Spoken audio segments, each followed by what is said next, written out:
session 4. And in session 4, we're going to up our game today. We're going to take the 3 rules that we learned so far, which is put the interest of the other person first, ask only questions that you're genuinely interested in getting the answers to, and remember the third rule is checking boundaries, right? How much of a giving until we feel that we're getting to the point of being a matcher. So, before we start, did you have any experiences? Did you go to a networking event? Would you like to share anything? Yes, and I'm very excited about upping the game because already just starting was such a cool experience. So I went to this networking event that is basically kind of like a breakfast for a small group of people. It's usually under 10 people, supposedly all in tech and just chatting and having breakfast. That's the framework. So I went there. I've been there last year a few times, and it was really nice. I met a bunch of people. I got some referrals. It was really nice. And then I did not go for a very long time because I had one experience that was just really not great. It was just not a terrible experience. It was just like not so much relevant people and whatever. So I go there. I got there a little late, which was a mistake on my end. I didn't count the amount of time it takes me to take the snow out of my car, off my car to get going. And I got to the edge of the table. I couldn't really select my seat, and I got stuck with whoever was there, which I did not know any of them. And we start talking, 3 guys. Now I'm a product designer and entrepreneur, so like I'm looking at people that could potentially be relevant to me. The people next to me are a guy who is in charge of IT and computers in the Cleveland school system, an accountant who just started his own firm to help startups, and a lawyer who does really big contracts. Not relevant at all. I'm sorry. In any other networking events, it would be like my cue to say, okay, that's not my crowd. Let's keep on looking for other people. But I had homework. So I was like, okay, these are the most important people and the most interesting people. Like, we are going to connect right now. And we had an hour-and-a-half conversation where I found so many connecting points with every single one of them. I was able to actually connect this accountant to a bunch of people that might actually really look for an accountant, an accelerator that could help a lot of startups get an accountant when they need it. The guy who works on computers has such an inspiring personal life story that I don't think I would have ever gotten to hear if it would be like a networking event for me. And I was just like genuinely interested, like, hey, I'm sitting in front of you. We're going to talk. I'm going to hear everything we can to try and connect. And it's the first time I feel like I actually made real connections. I don't know if I could call it friends, but like it's someone I feel confident going back to. This accountant, we already have a follow-up conversation that I did not see coming, but I'm excited to have that so I could potentially connect him with more people. And I was just, wow, like I could not believe it's happening. And I couldn't believe that it wasn't even fake. Like, sometimes, in other networking events, I could imagine myself like faking it and then probably not going to another networking event for a very long time because it wouldn't be a good experience. But this one was really genuine. I was just looking for what could be interesting for me. You are the most interesting person. Let's figure out why. And it's such a shift for me versus I am interesting. Let's find out how we're interesting together, which was usually the mindset for me. And it's just, wow. I just kind of like watched it from the side and I couldn't believe it happening. So thank you for, bringing these examples and really diving deep about how you felt before. And if we're looking to kind of break this of what happened was the first thing, it made it easier for you to go to a networking event, right? So the fact that you're thinking about, hey, this is curiosity. Who can I meet Maybe it's going to be interesting. You're not setting a goal, right? To say, hey, I'm going to pitch my startup left and right today, but just finding interest made it the first step, go in there. The second step that I hear is you're putting the interest of the people first, and your mindset is already practicing the giving, okay, who I can connect that person to and what I can find interesting in this person's life story. So that giving mindset helped you communicate. And here you are sitting there, you're saying having an hour conversation, not even thinking, or maybe, um, is that going to be hard? Is that small talk going to be hard? But you went directly to this conversation. And this is precisely what we wanted to achieve, right? So suddenly there are new connections, new interesting people. Everybody has, an interesting story. How did it make you feel? It was really powerful Mm, because I really could not picture myself having such a deep and authentic conversation with people who are so different than my go-to people that I feel like I would have a deep and meaningful conversation with. And it's like, wow, like if this is a skill that I could just do, it's so powerful. Like I could do it. I'm so excited to up the game because I have no idea what's coming, but right.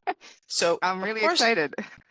so we do want to take this a bit further because my job is to challenge you all the time. So let's talk about what got us to experience the confidence levels. Okay, so your confidence levels are different today because you're not thinking if I should attend, oh my God, so you're attending with confidence.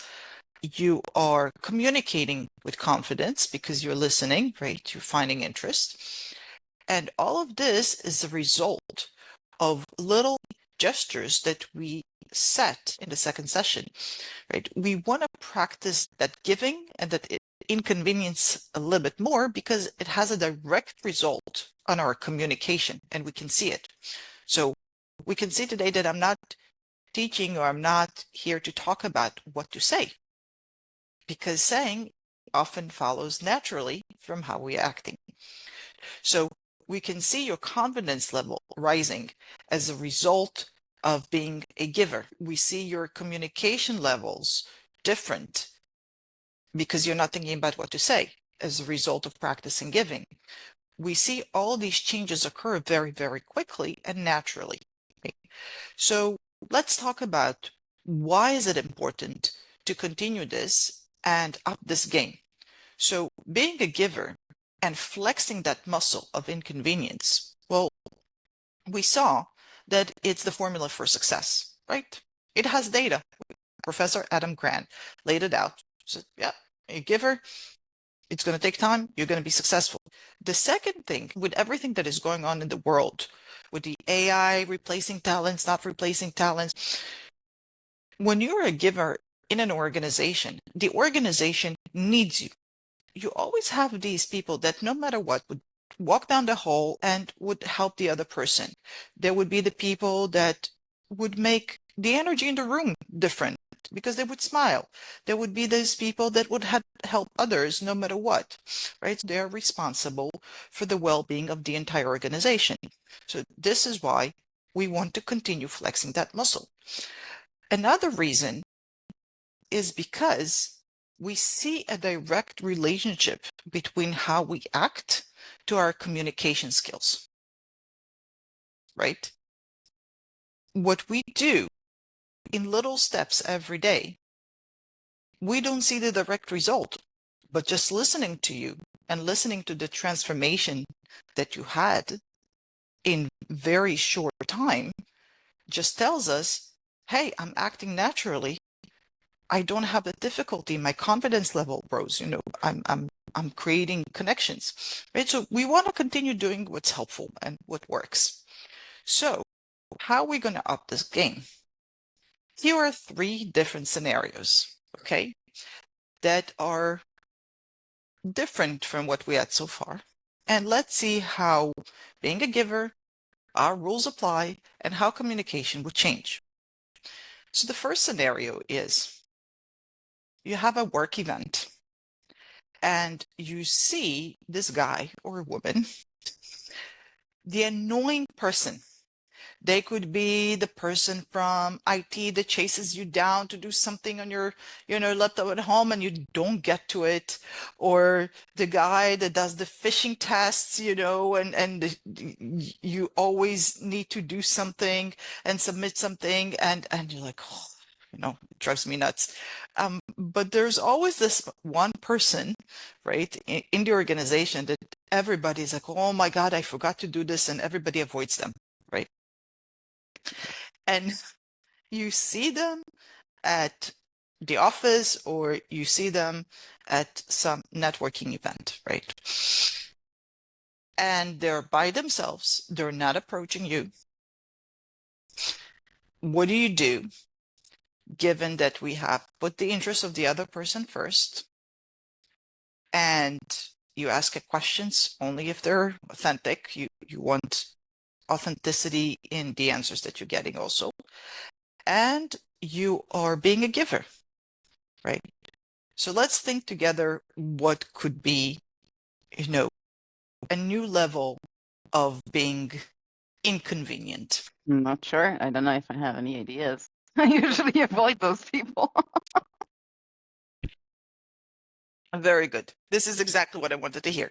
This is such a candid answer, and I really appreciate it because this is, we don't know what to say because there is nothing that we see at that moment of an interest to us, right? Because up until now, we spoke about putting our interest or what we need, and then we'll take care of it later, and then we can approach.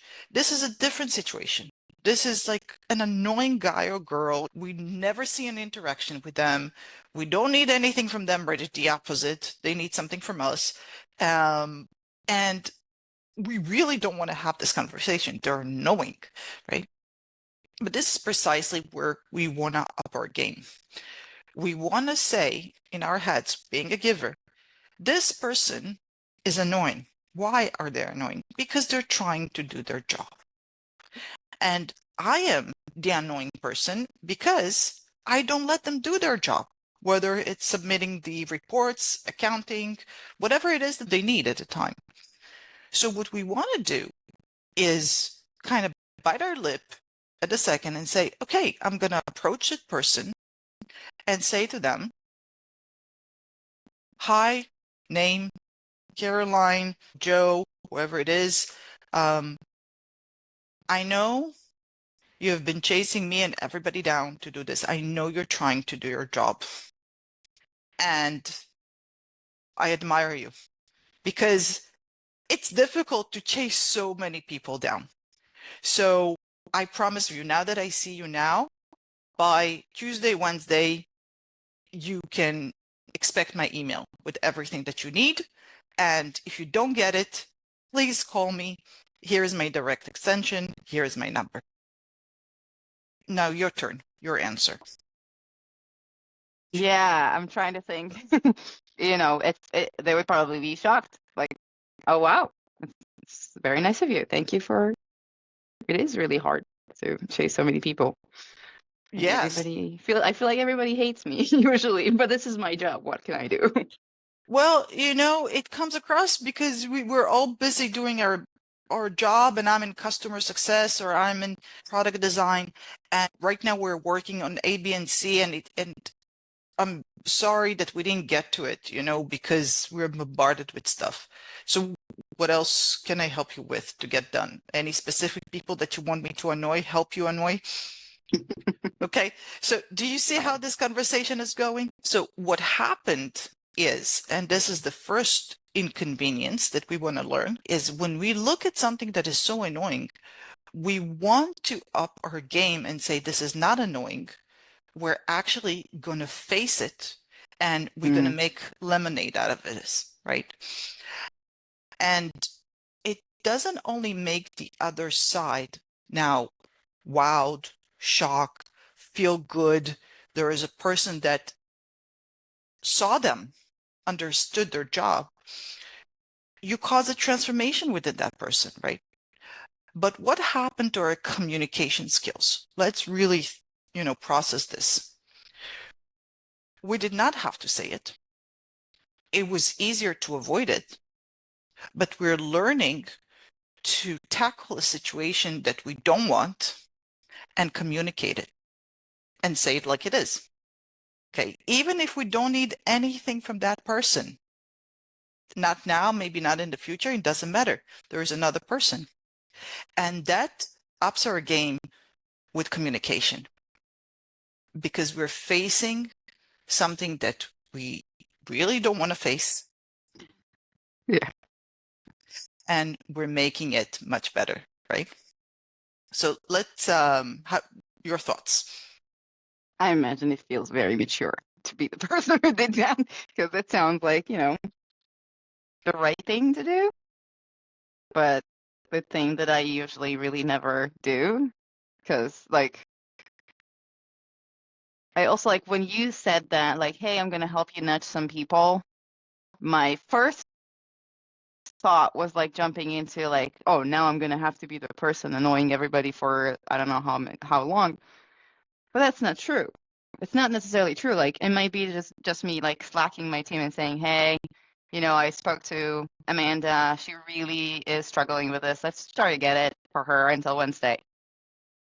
Still doing what I kind of promised, right? And I feel like sometimes I am overthinking things when I'm trying to like not promise or overpromise or like stuff like this. And it doesn't have to be that way because, like you said, it's human communication.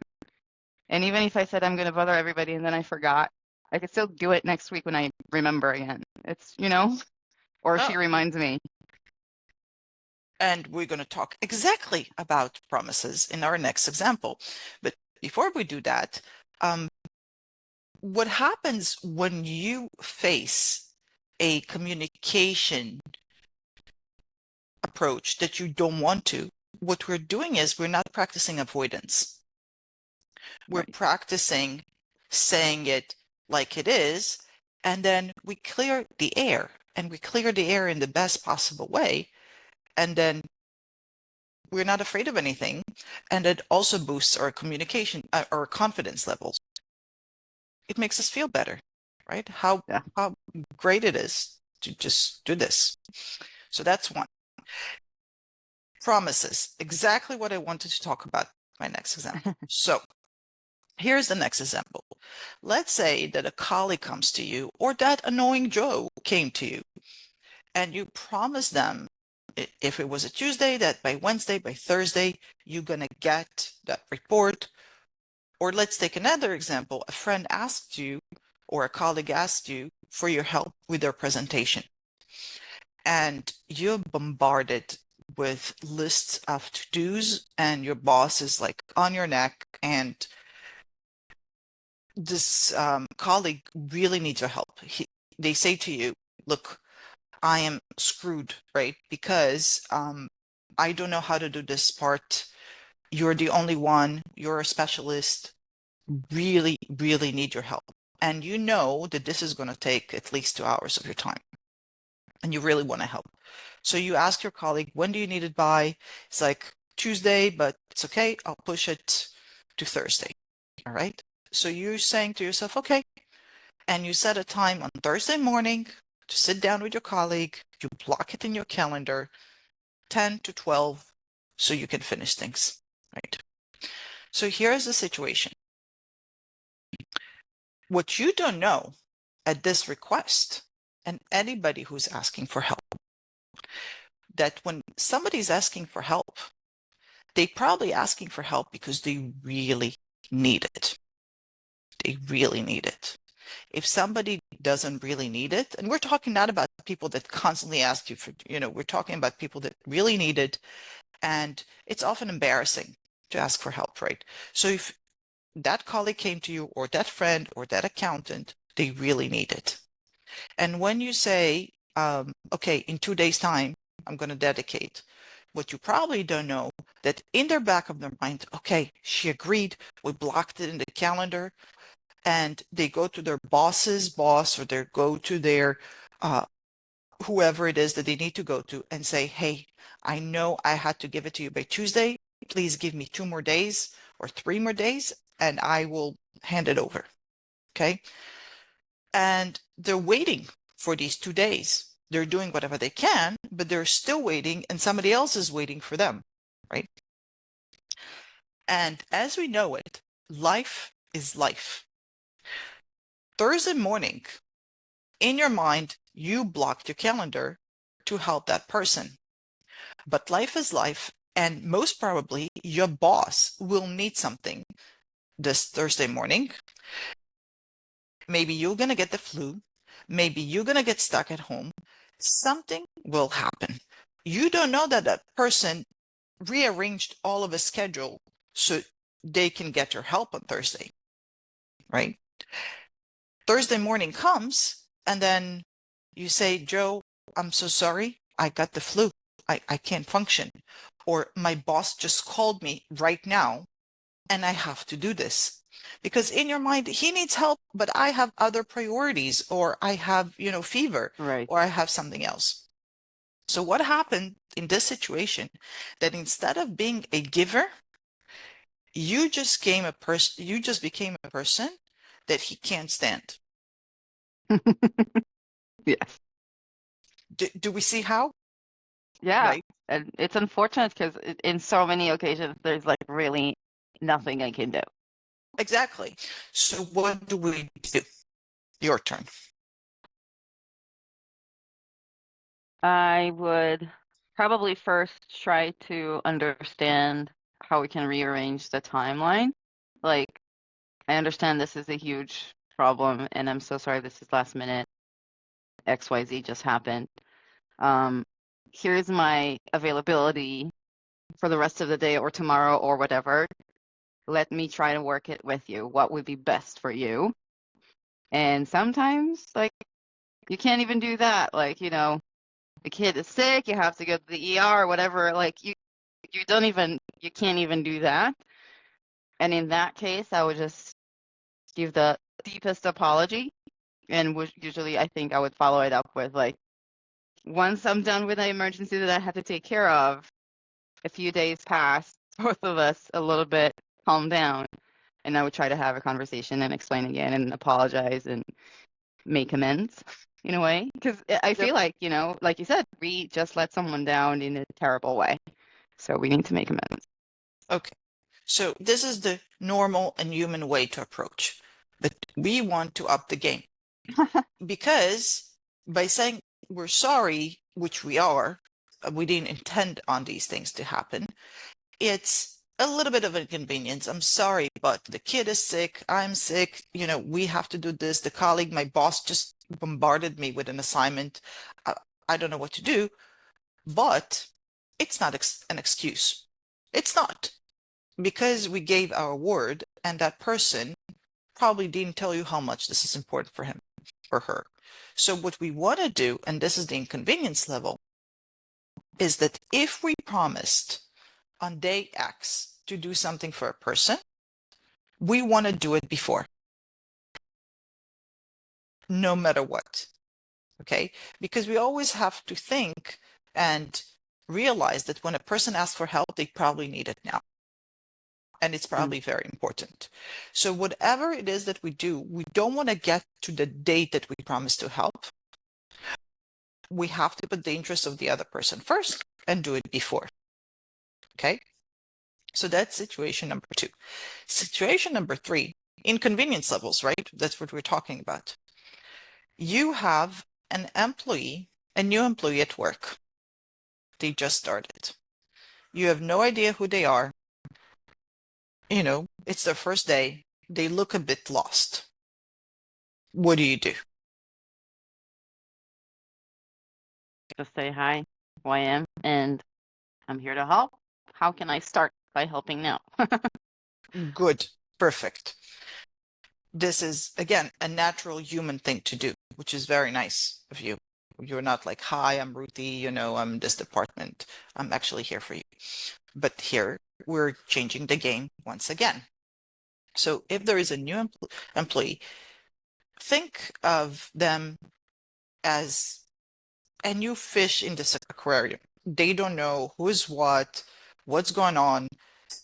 You want to come and say, let me show you the ropes. And actually, even if it's inconvenient, to take an hour, to take in two, and to introduce them to everybody, maybe take them out for lunch, tell them about. And it doesn't matter what they think or who they are, right? And this thing, why is this different and inconvenience? It actually changes a life.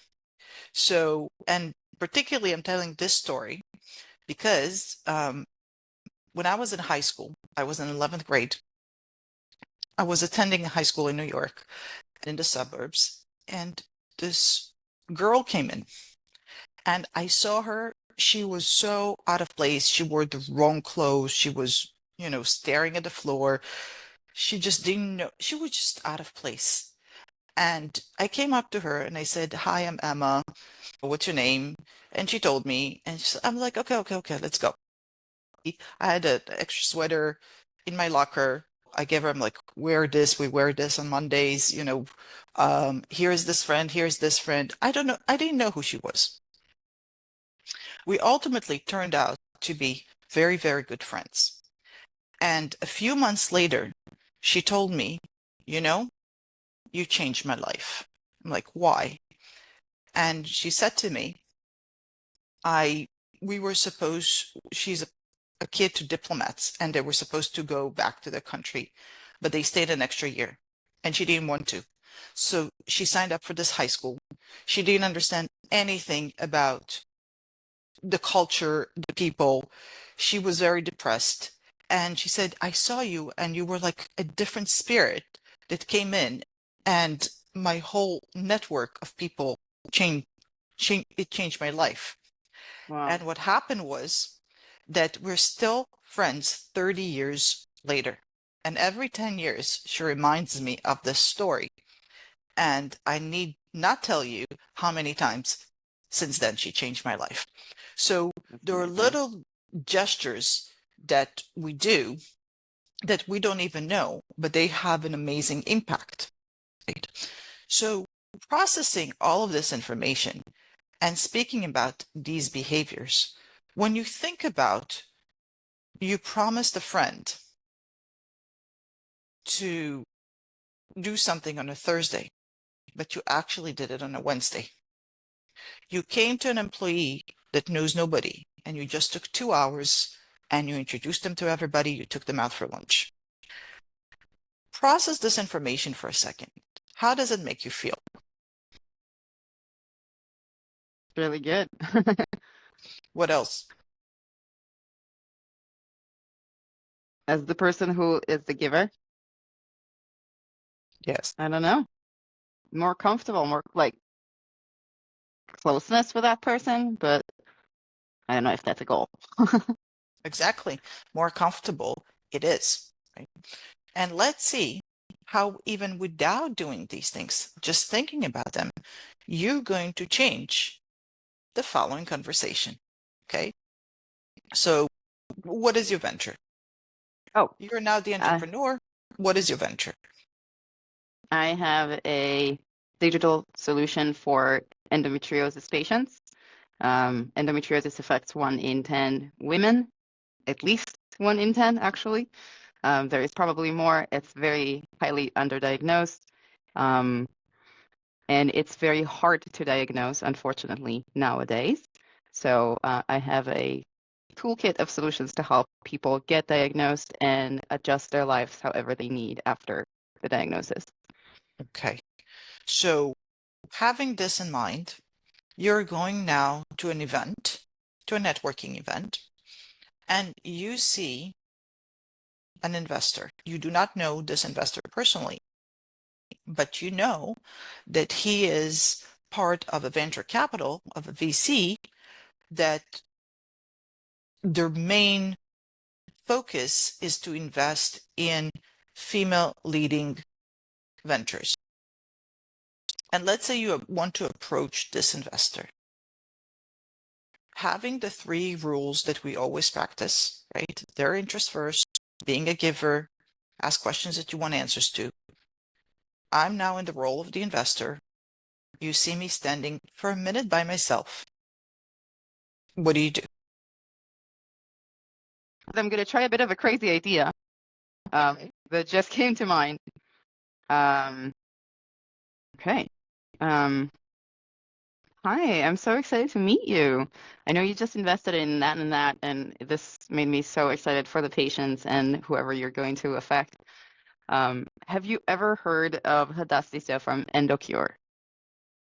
No, and you are? Hi, sorry. I get very excited.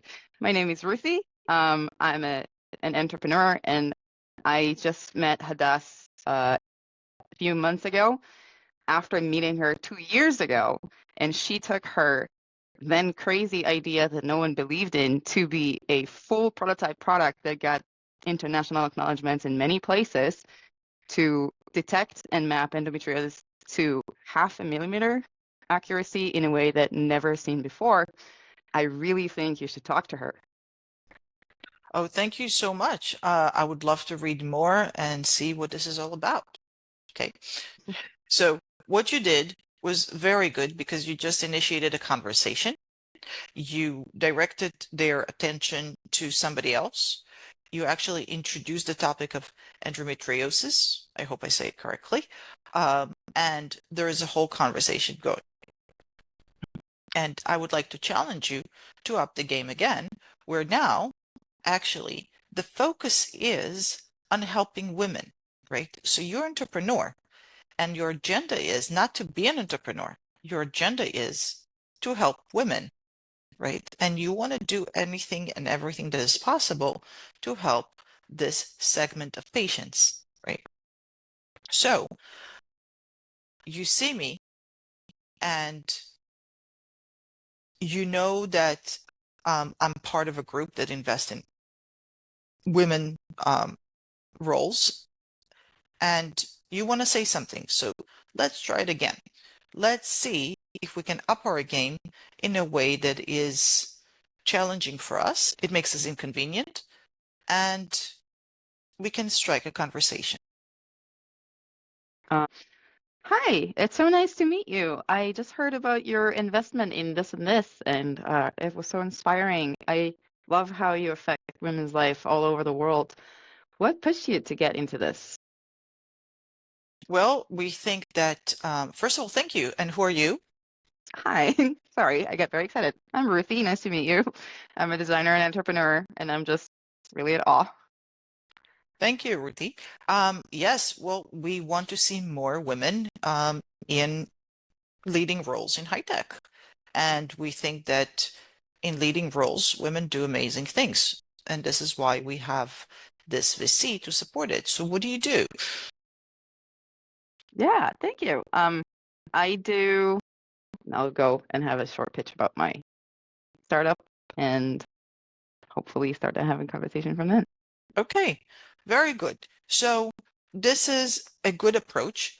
And I want to push you now another notch. And this is where I want to head with this. So when we get uncomfortable, we think about the interest of the other person. And when you're an entrepreneur, you're thinking about the interest of the many people that you're going to help,